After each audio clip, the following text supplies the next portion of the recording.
contable. En esta ocasión estamos desarrollando un tema importantísimo de la contabilidad 2 denominado el balance general. El balance general también es conocido como el estado de situación financiera y es un instrumento donde los dueños y gerentes de la empresa lo utilizan para tomar decisiones. Esta información es muy valiosa para la empresa.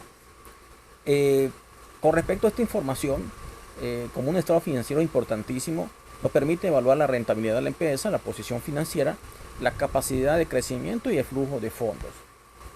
Se dice que el balance general es una fotografía que muestra la situación financiera de la empresa en un momento determinado de tiempo. Este momento determinado de tiempo se conoce como periodo contable o ejercicio económico. Al final se va a trabajar como con cuentas reales, que no es otra cosa que las cuentas que presenta al momento la empresa como tal. Se describe como una posición financiera de la empresa en un momento preciso. En este estado financiero vamos a tener lo que es los activos, lo que posee, sus pasivos, lo que debe y por supuesto el capital. ¿Cómo conforma la estructura del balance general? El balance general tiene tres grandes grupos, como son los activos, los pasivos y el patrimonio o capital. Entre los activos tenemos los activos corrientes, activos fijos y otros activos. Según las nuevas modificaciones que le han hecho al Colegio de Contadores Públicos, solamente manejamos ahora los activos corrientes y no corrientes. Los activos corrientes son los mismos circulantes y los no corrientes lo conforman los activos fijos que se conocen como propiedad, planta y equipo y los otros activos. En el caso correspondiente a los activos corrientes o activos circulantes son las cuentas que se manejan en la empresa y que se circulan o se manejan frecuentemente. Es decir, por ejemplo, la caja, el efectivo, los inventarios, cuentas que en forma constante se viene manejando, se viene tratando. Por otro lado tenemos los activos fijos. Los activos fijos es la misma propiedad, planta y equipo. Cuando hablamos de propiedad, planta y equipo, tiene que ver con edificios, tiene que ver con terrenos, tiene que ver con maquinarias, tiene que ver con equipos de computación o cualquier otro equipo, tiene que ver con el mobiliario, tiene que ver con el edificio, con todo lo correspondiente, las herramientas, todo lo que tenga que ver con la empresa, propiedad de la empresa. Otros activos podría ser también algunos activos que la empresa no está utilizando, pero poseen para ellos. Sí, los posee, como en el caso particular, un terreno que compró para hacer una futura ampliación de la empresa o unas futuras construcciones. ¿Sí? Otros pasivos, otros activos tienen que ver con eso. Con respecto a los pasivos, tenemos los pasivos corrientes y los pasivos no corrientes. Los pasivos corrientes también se conocen como pasivos circulantes. Recordar que los pasivos son deudas o compromisos que posee la empresa. Los pasivos corrientes son las deudas o compromisos a corto plazo. ¿Cuáles son esas deudas o compromisos a corto plazo? Uno, con el Estado, con el impuesto sobre la renta por pagar, el seguro social obligatorio por pagar, seguro de paro forzoso por pagar, el fondo de hábitat y vivienda por pagar, todo lo que tenga por pagar, intereses por pagar, todo a corto plazo, se denomina pasivo corriente. Y el pasivo no corriente lo conforma el pasivo a largo plazo y los otros pasivos. El pasivo a largo plazo, por ejemplo, podría ser hipotecas por pagar. Todas las deudas que tengan que ver con un periodo mayor a un año. La hipoteca por pagar, ingresos por intereses por pagar, gastos por intereses por pagar, todo lo que tenga que ver mayor a un año. De repente, algo que se cobró, por ejemplo, alquileres cobrados por anticipado, que es un compromiso para la empresa porque lo obtiene y tiene que en un futuro reservarlo para entregarlo. Cuando es mayor a un año se considera un pasivo a largo plazo o por consiguiente un ingreso diferido y forman parte de los pasivos no corrientes. Por otra parte tenemos el patrimonio o capital. Tenemos el capital social, que es otra cosa que lo conforman los aportes de cada socio, capital contable o capital social. En ese capital contable o capital social cada socio va a tener una cuenta llamada cuenta personal. ¿Para qué? Para que puedan aportar lo que deseen o si quieren retirar anticipadamente las ganancias, lo pueden hacer siempre y cuando se maneja a través de esa cuenta personal. Por otra parte tenemos las utilidades retenidas, que no es otra cosa que las utilidades del ejercicio anteriores que tenemos por distribuir, por pagarles a los trabajadores o para distribuirlos en los mismos socios. Tenemos también la utilidad del ejercicio que en cuestión se ha venido realizando. Por otra parte podemos ver que existen dos presentaciones básicas o usuarias que siempre se manejan, que no es otra cosa que el formato vertical que lo tienen ustedes a mano izquierda, que ahí ustedes podrán ver con detalle cómo se clasifican los grupos, y a mano derecha tiene el formato horizontal. Al extremo izquierdo tienen los activos y el extremo derecho tiene los pasivos más el patrimonio más capital. Algo muy curioso ya se vio en las clases pasadas, en las primeras clases, con respecto a la ecuación patrimonial, significa de que debe existir una paridad, un equilibrio.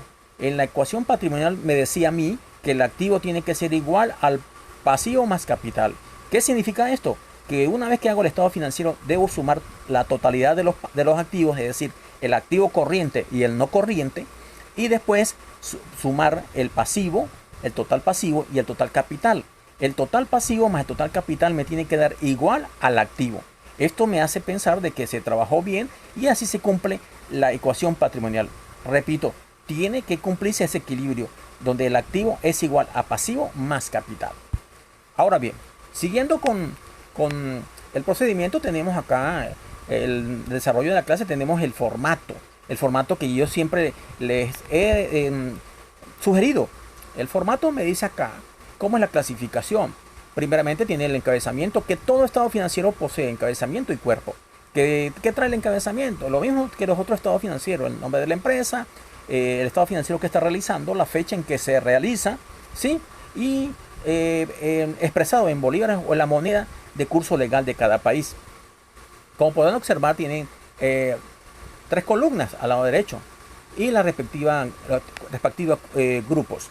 En este caso particular, yo preferí optar por hacer el estado financiero de formato vertical. Como podrán ver, tenemos el grupo de los activos, tenemos el activo corriente, ahí clasifican la caja, el efectivo, los inventarios, los prepagados, todo lo que tenga que ver ahí en el primer grupo de los corrientes. Y de los no corrientes tenemos la propiedad, planta y equipo, menos la depreciación acumulada. Algo muy curioso, lo habíamos planteado al principio: todos los activos, propiedad, planta y equipo, activo fijo, propiedad, planta y equipo, se deprecian. Entonces, ¿cómo se calcula la depreciación? Si son activos, propiedad, planta y equipo, se llama depreciación. Pero si son cargos diferidos o gastos diferidos, se llama amortización. En el caso particular, primeramente colocamos los activos que se deprecian, es decir, la propiedad, planta, equipo, como la maquinaria menos la depreciación acumulada maquinaria. Tenemos los edificios, vehículos, mobiliario y todas las cuentas que ustedes pueden observar ahí, que pertenecen a la propiedad, planta y equipo. Seguidamente tenemos los activos intangibles, que pertenecen a los no corrientes también, que son intangibles porque son activos que no se ven, pero le dan un plus, es decir, le dan valor a la empresa. En ese caso particular tenemos la plusvalía, que es de repente el punto de donde está ubicada la empresa, cómo se genera. Plusvalía significa que se obtienen de repente más valor a la empresa. Es cuando de repente tú colocas, creas una empresa en un sitio o un negocio, y con el tiempo genera muchas ganancias y ya quieres deshacerte del negocio. Entonces el negocio no es solamente el local como tal, sino el punto que tú hayas hecho. La plusvalía a veces se refleja en su totalidad en el punto que tú creas. También puede ser en un edificio cuando te entregan las llaves, ¿sí? El derecho a llave, eso también puede ser un activo intangible.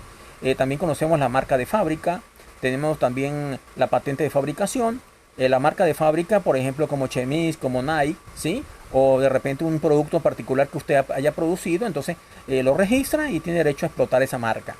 Todos estos activos intangibles tienen amortización acumulada.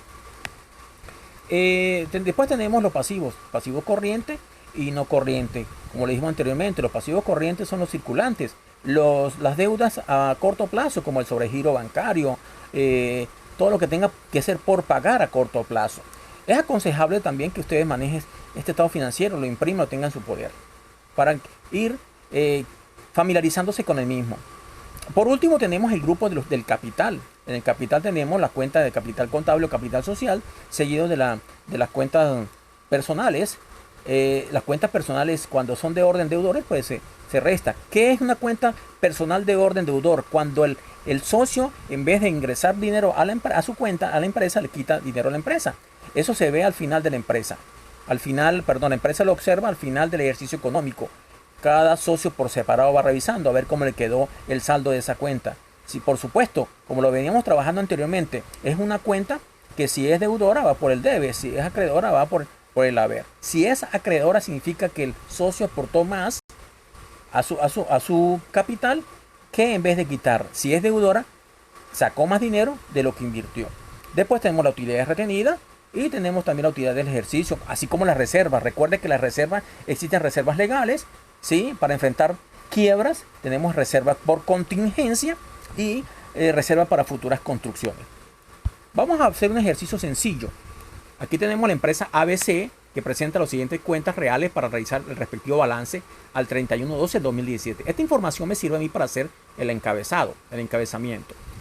Como siempre lo he venido trabajando, en la cuenta tenemos el grupo de cuentas o partida, el monto y la clasificación. En la caja, 30.000 bolívares, una clasificación es activo corriente. Los bancos, 22.000, la clasificación es activo corriente.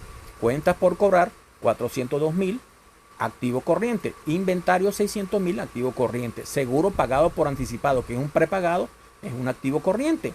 La planta y equipo, activo no corriente. Depreciación acumulada, 166.200, dice, menos al activo no corriente. Esto aquí, por lo general, la mayoría de empresas siempre tratan de sumar toda la planta y equipo, no lo ponen como separado. Es decir, lo que es maquinaria, mobiliario y equipo lo suman en un solo monto, al igual que las depreciaciones acumuladas, todas las suman y hacen un solo monto. Prácticamente la mayoría de empresas maneja así. Si lo quieren hacer de forma detallada, lo hacen. Uno tiene que adaptarse a cómo se maneja la empresa, la política que tiene la empresa. Tenemos la cuenta por pagar, como es una deuda de 175.200 y se paga a corto plazo, es un pasivo circulante o pasivo corriente. Tenemos el impuesto sobre la renta por pagar, 225.000, como es a corto plazo, es un pasivo corriente. Otros pasivos circulantes, 140.000, pasivos corrientes. Otros pasivos circulantes puede ser como intereses por pagar a corto plazo. Tenemos la hipoteca por pagar, sabemos que es a largo plazo, por 424.612, entonces es un pasivo no corriente. Por último tenemos el capital común, 230.000, eso va a capital. La reserva para contingencia, que son 230.000, va a capital. Y la utilidad retenida, 225.988, que es el capital. Como lo venimos haciendo anteriormente. Buscamos el formato correspondiente, que consta de tres columnas. Para ser más fácil, para mayor facilidad, yo siempre he dicho que tengan a la mano el formato anterior y solamente coloquen las cuentas correspondientes que van en cada lugar y eliminan las que no les presentan o no les muestran el ejercicio como tal.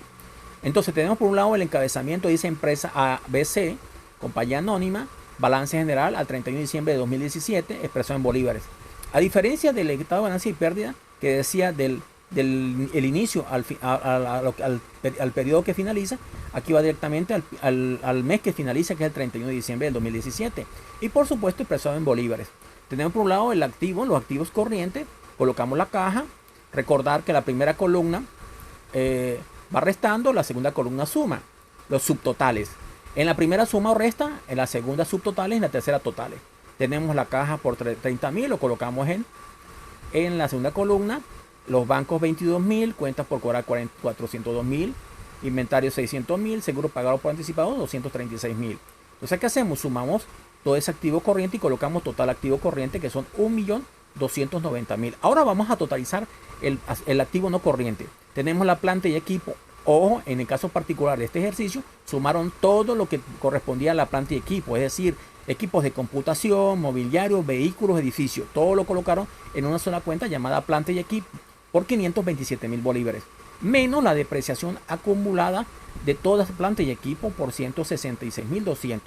Eso me da un total de activo no corriente de 360.800. El total activo, sumo el corriente y el no corriente y me dan 1.650.800, que lo tengo en la tercera columna, que son ya los montos definitivos. Una vez que sumo los activos, el total de activos, le trazo la doble raya y me voy a totalizar los pasivos. El pasivo son deudas o compromisos. Vamos a colocar primero los compromisos a corto plazo, que son los corrientes. Tenemos las cuentas por pagar por 175.200, el impuesto sobre la renta por pagar 225.000, otros pasivos circulantes 140.000 y sumamos los corrientes, total pasivo corriente, y me da 540.200. Tenemos como no corriente la hipoteca por pagar de 424.612. Entonces el pasivo no corriente, que lo pasamos para la segunda columna, que decimos que son los subtotales. En esa segunda columna tenemos el subtotal del pasivo corriente, que son 540.200. A ese 540.200 le sumo los 424.612, que es el pasivo no corriente, y me dará el total de pasivo, que son 964.812. Ahora bien, nos vamos al capital. Tenemos como cuenta en el ejercicio anterior el capital común por 230.000, las reservas para contingencia 230.000, ya sabemos dónde están estas reservas, y las utilidades retenidas, que son utilidades anteriores, por 225.988. Y lo pasamos como el total de capital, que son 685.988. En esa misma columna tenemos, aparte del capital, el total pasivo. ¿Qué hacemos ahora? Totalizamos el pasivo más capital. Entonces, pasivo 964.812 más el capital, que es 685.988, me da 1.650.800. Y le pasamos la doble raya. ¿Qué significa esto? Que vamos a comparar el activo. Si el pasivo más capital me da igual que el activo, podemos decir que el ejercicio está bien hecho. En el caso particular, aquí me jugó una mala pasada el computador y se me obvió un 0. Pero da 1.650.800 la sumatoria del pasivo más el capital. Y se cumple la igualdad de lo que es realmente un balance. Lo mismo que está por el activo es igual al pasivo más capital. Como yo siempre lo he venido insistiendo, los ejercicios son sumamente sencillos. Lo que tienen que hacer realmente es clasificar algunas cuentas que no existen. Usted tiene que, en forma detallada, ustedes mismos ir analizando cada cuenta. La cuenta que ustedes de repente no le han sonado, lo ubiquen en posibles listados de cuenta, clasificación de cuenta, y por la naturaleza lo ubiquen en cada grupo. Es un ejercicio sencillo. Insisto, el balance general me presenta a mí las cuentas correspondientes a un ejercicio económico donde solamente se utilizan el grupo de cuentas reales. Espero que les sirva la información, que estén muy bien, bendiciones para todos.